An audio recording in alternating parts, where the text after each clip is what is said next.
Part 1 was the first part of the Declaration of Independence. In this Part 2, we are going to go over the list of grievances that the founders wrote, and it's a very long list, so buckle up. The history of the present King of Great Britain is a history of repeated injuries and usurpations, all having in direct object the establishment of an absolute tyranny over these states.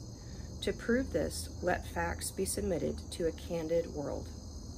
He has refused his assent to laws the most wholesome and necessary for the public good.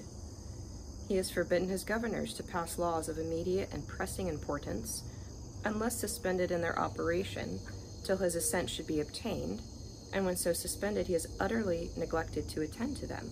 He has refused to pass other laws for the accommodation of large districts of people, unless those people would relinquish the right of representation in the legislature, a right inestimable to them and formidable to tyrants only.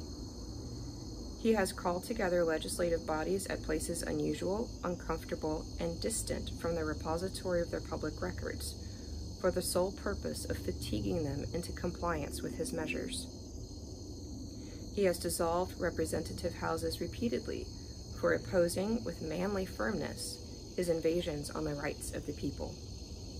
He has refused for a long time after such dissolutions to cause others to be elected, whereby the legislative powers, incapable of annihilation, have returned to the people at large for their exercise, the state remaining in the meantime exposed to all the dangers of invasion from without and convulsions within.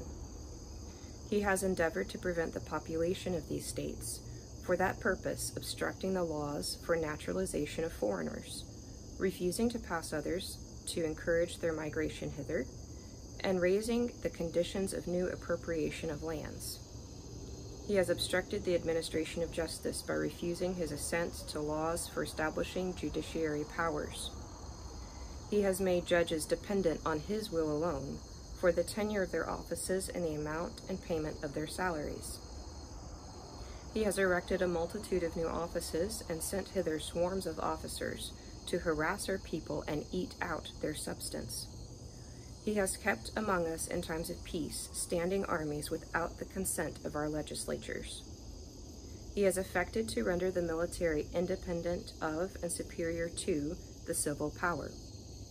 He has combined with others to subject us to a jurisdiction foreign to our Constitution and unacknowledged by our laws, giving his assent to their acts of pretended legislation, for quartering large bodies of armed troops among us, for protecting them by a mock trial from punishment for any murders which they should commit on the inhabitants of these states, for cutting off our trade with all parts of the world, for imposing taxes on us without our consent, for depriving us in many cases of the benefits of trial by jury, for transporting us beyond seas to be tried for pretended offenses, for abolishing the free system of English laws in a neighboring province, establishing therein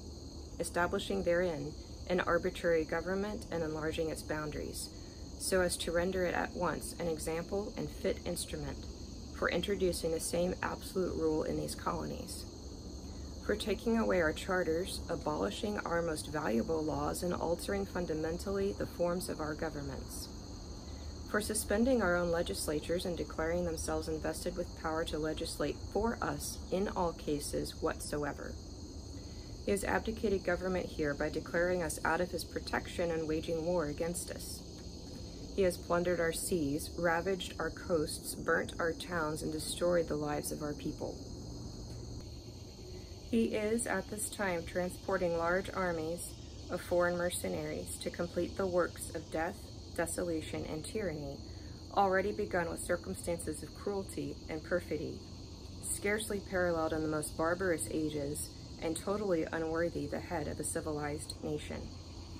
He has constrained our fellow citizens taken captive on the high seas to bear arms against their country, to become the executioners of their friends and brethren, or to fall themselves by their hands. He has excited domestic insurrections amongst us and has endeavored to bring on the inhabitants of our frontiers the merciless Indian savages, whose known rule of warfare is an undistinguished destruction of all ages, sexes, and conditions. In every stage of these oppressions, we have petitioned for redress in the most humble terms. Our repeated petitions have been answered only by repeated injury. A prince whose character is thus marked by every act which may define a tyrant is unfit to be the ruler of a free people. Nor have we been wanting in attentions to our British brethren. We have warned them from time to time of attempts by their legislature to extend an unwarrantable jurisdiction over us. We have reminded them of the circumstances of our immigration and settlement here.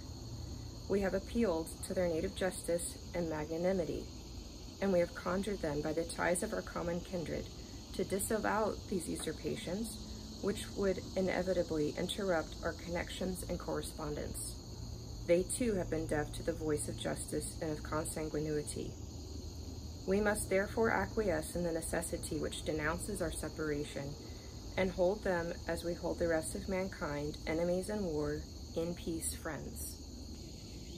We, therefore, the representatives of the United States of America, in General Congress assembled, appealing to the Supreme Judge of the world for the rectitude of our intentions, do, in the name and by the authority of the good people of these colonies, solemnly publish and declare that these united colonies are, and of right ought to be, free and independent states, that they are absolved from all allegiance to the British Crown, and that all political connection between them and the state of Great Britain is and ought to be totally dissolved, and that, as free and independent states, they have full power to levy war, conclude peace, contract alliances, establish commerce, and to do all other acts and things which independent states may of right do. And for the support of this declaration, with a firm reliance on the protection of divine providence, we mutually pledge to each other our lives, our fortunes, and our sacred honor. The foregoing declaration was, by order of Congress, engrossed and signed by the following members. And then the representatives signed, putting their name on a document that is still present hundreds of years later and is evidence of much thought, much care that went into the founding of America.